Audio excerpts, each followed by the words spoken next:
So Tristan Harris is an ethicist, and he has done a YouTube video that came out, I think, about a month ago, and it's quite shocking. We will tweet it out later. You really need to watch it. And then I watched that video and got him onto the podcast, and we spent an hour last night, and he's going to be on with me again next week. He is warning that we are now in what he calls second contact. First contact was social media. And social media, its goal, not stated to you, but the goal of social media to you was so you could connect and share with people, and your life would be easier, and you can connect with your family. That's not what the goal was of the companies. The goal of the companies was engagement. Find ways to keep people engaged. And it has led to really addiction to social media. It has led to all of these problems. The divisions in our country is so deep right now, much of it because of social media. It has learned that if you keep people angry, they engage longer. So he says all of the child sexualization, everything that is going on right now in our society stems from social media. When he quit Google and said, you guys are not paying attention here. He's an ethicist. And he said, you won't even listen to the ethics and the questions of ethics. What do you mean you want them to engage longer? And so you know what you're doing with the dopamine.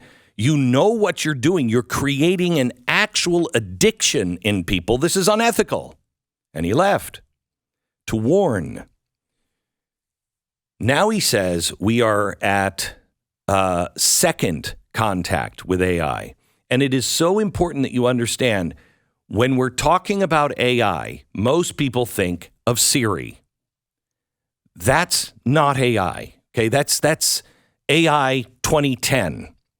And the only thing that does is try to interpret, and it makes very slow gains. Okay? In 2017 or 18, there was an entirely new engine released. And it was only in the laboratories of Google and everything else. It has not hit Siri, okay? And it's an entirely new engine. And it is the difference between a Model T and a jet engine.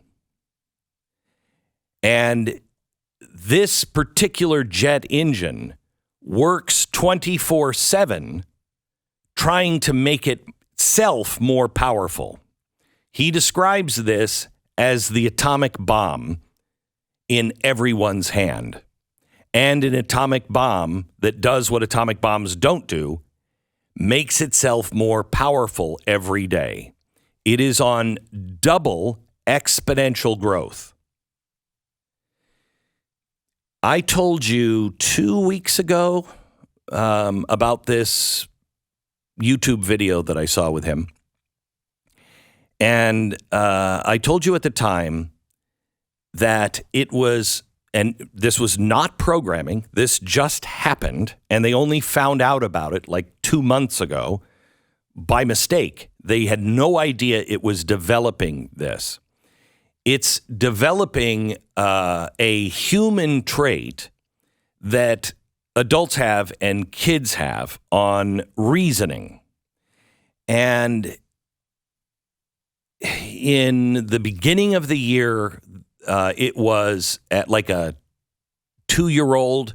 Then halfway, 6 months later, it was at a 6-year-old. And when I told you about it a couple of weeks ago, it was a 9-year-old. And the 9-year-old reasoning is this: when it's trying to get information, think of your 9-year-old trying to get its own way. Your child deals with you because it knows you And it's like, you know what? I can play mom and dad this way. If I say this, they'll say that, and then I can get what I want. Okay? It had the reasoning of a 9-year-old, and you're the adult.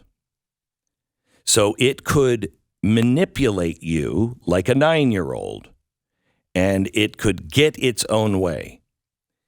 I told him, I said on the podcast, I said, tell that story of what that really means.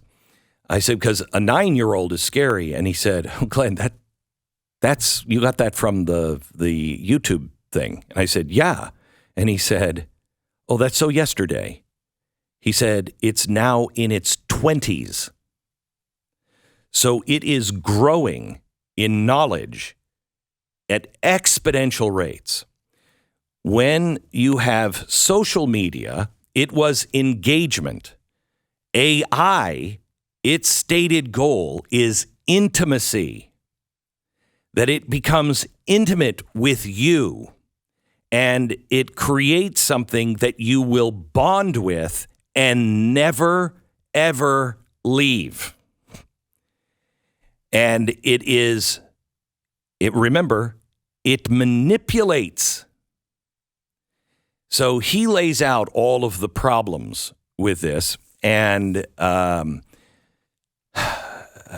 it was nice to talk to somebody that knows so much more about it than I do, but is not living in La La Land. I asked him about AI, which is artificial intelligence, and that's very, very narrow on one thing. Like Siri, can't do anything except answer your question on what it can find either on your cloud or on the web. It can't really do anything. That's AI. That's what we've had. AGI is artificial general intelligence. General intelligence is what you are. You are a general intelligence being. You can be an expert on many things. You can know a little bit about a lot of things. You can be really good at more than one thing. You have general intelligence, and you can expand that. The more you learn, the more you read, the more you do, the more general you become, and the more of an expert on any and everything in your life. Okay, but it requires you to do the work. Well, that's what AGI is.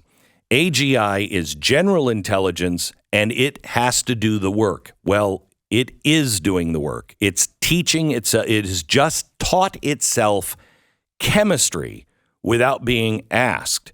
It taught itself Farsi without anyone knowing about it. It is teaching itself the most complex math that experts said, it may never be able to do this, solve these equations without quantum computing. It will not be able to solve these for years. It is now solving those because it is learning. It is teaching itself all of the time. I asked him, how far away are we? And I almost asked him if you even believe in it, because I've been talking about AGI and ASI, super intelligence, Stu, 25 years. As long as I've known you, yeah. Right. I absolutely believe. Ray Kurzweil believes in it, but Ray Kurzweil is always getting hammered because he believes that it will be here by 2030, AGI, okay? And that changes everything. That's when it will outmaneuver all of us. He says that's 2030. Others have been saying it will never happen. The general consensus has been that it would happen AGI and possibly ASI, if that's even possible, they said, by maybe 2050. Tristan, I said, how far away are we? And he said, I think we're probably 2.5 years, maybe outside 5. That's the general consensus now. The general consensus was not sure it could even ever happen. He is You will, when you watch him, you will see how sincere he is. He and his colleagues are trying their best to get a pause on this. This is not ideal, okay? You can say, oh, well, China will continue to do whatever. But what he is saying is we have 12 to maximum 18 months. If we do not pause this in the next 12 months, he believes it could be the end, or will eventually be the end of humanity. Not in the way Ray Kurzweil predicted. I've told you before, transhumanism is coming. And transhumanism, if you're a Star Trek fan, think of the Borg. The transhumanism is when we start to augment ourselves and put ourselves in line with the internet and artificial intelligence, and we become one with it. It's the singularity. That's why when Stephen Hawking was dying, his last prediction was the end of the Homo sapien by 2050. There will be no Homo sapiens because of transhumanism. I talked to Tristan about this, transhumanism, and how evil and dangerous it really is. And he is not predicting the end of Homo sapiens because of transhumanism.